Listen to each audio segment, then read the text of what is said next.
Good morning, and thank you for tuning in to another installment of On This Day with Christy. Hi, I'm Christy. This is Monday, June 1st, 2026. Yes, we made it through another month. Can't wait for winter. That being said, we're going to hop in our magical van and take a trip across the states to find music, information, factoids, and trivia. So, let's hop in the magic van and get on our way. In 1972, the Eagles soared to fame with their debut album. On this day in music, in 1972, the Eagles released their debut album, Eagles. Produced by Glenn Johns, Eagles catapulted the band to success, thanks to such hit singles as Take It Easy, Peaceful Easy Feeling, and Witchy Woman, which reached the U.S. top 10. The album, which was a defining title in the West Coast country rock canon, peaked at number 22 on the Billboard 200 and received a warm reception from critics. It has since ranked multiple best of lists, including Rolling Stone's 500 greatest albums of all time. In 1977, Bob Marley and the Wailers kicked off what was supposed to be a 6-night residency at the London's Rainbow Theatre. The final 2 dates, however, were cancelled following a football-related injury sustained by Bob Marley.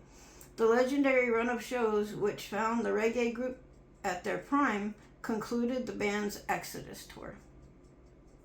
In 1967, David Bowie released his self-titled debut on the Dream label, a subsidiary of Decca Records. Can't figure out why I couldn't say subsidiary. So I still didn't say it right. Anyway, while the album's Baroque pop received accolades from the handful of critics that acknowledged it, LP failed to find commercial success. And 1968, Simon and Garfunkel topped the Billboard Hot 100 with Mrs. Robinson. The song, which was featured in the film The Graduate, won the folk duo a Grammy the following year. In 1963, Leslie Gore, who was just a month into her 17th year, topped the Billboard Hot 100 with It's My Party. If you've been following me along, you know that I've seen Leslie Gore live, and there's a part 2 to It's My Party. Check it out if you can find it. In 1981, the premier issue of heavy metal magazine, Kerrang!, was published in the UK. The magazine, which began as a pull-out in the weekly music paper Sounds, featured AC/DC on the cover. Okay, now it's time to hop on the van and go for fact-finding and factoids. Today celebrates Say Something Nice Day and Dare Day. Makes you think. Somebody dare you to be nice. Oh my goodness. Anywho, in 2024, 642 million people voted in India's general election, setting the record for the world's largest election. Yes, you know what I almost said there.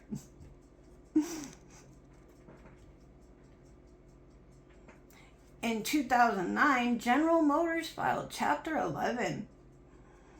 Chapter 11 of the United States Bankruptcy Code permits reorganization under the bankruptcy laws in the U.S.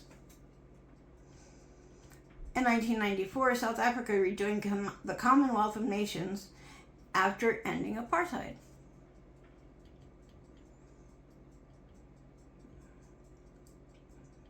In 1974, the Heimlich maneuver was published in an article for the first time. The life-saving maneuver to rescue choking victims was invented by Henry Heimlich, the technique's namesake.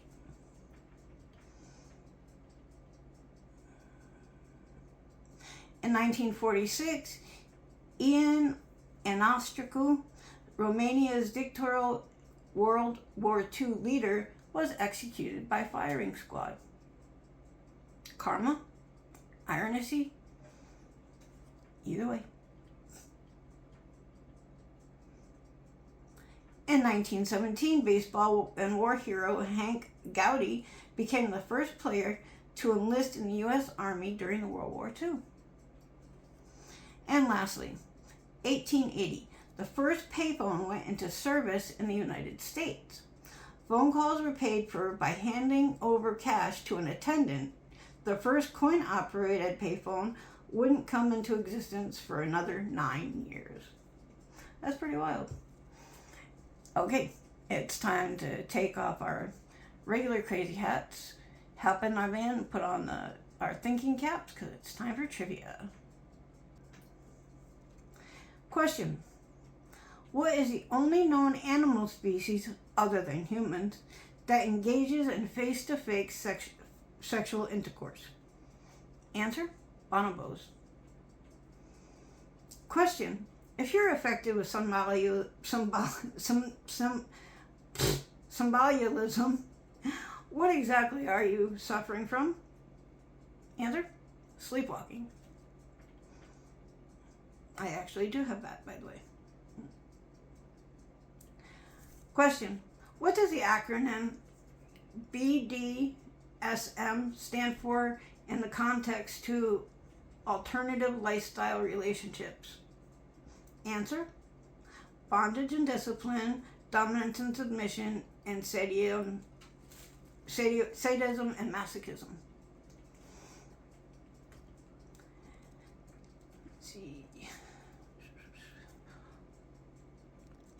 I guess this is all the adult themed. What 1970s adult film became a surprise mainstream blockbuster, grossing an estimated $600 million and sparking widespread porno chic in fashion? Answer: Deep Throat. Okay, let's take off our thinking caps and put on our party hats, because it's time for birthdays. Today in 1934, Pat Boone. 1947, Ronnie Wood. 1950, Graham Russell. 1959, Alan Weidler. 1960, Simon Gallup. 1963, Mike Joyce. 1974, Alanis Morissette. And 1981, Brandi Carlile. If it was your birthday today, happy birthday to you. You can catch us here 7 days a week with Brian Rockstone on WCDI. And don't forget to check out the Top Rope Report every Sunday and Wednesday. Have a great day, y'all. Ciao.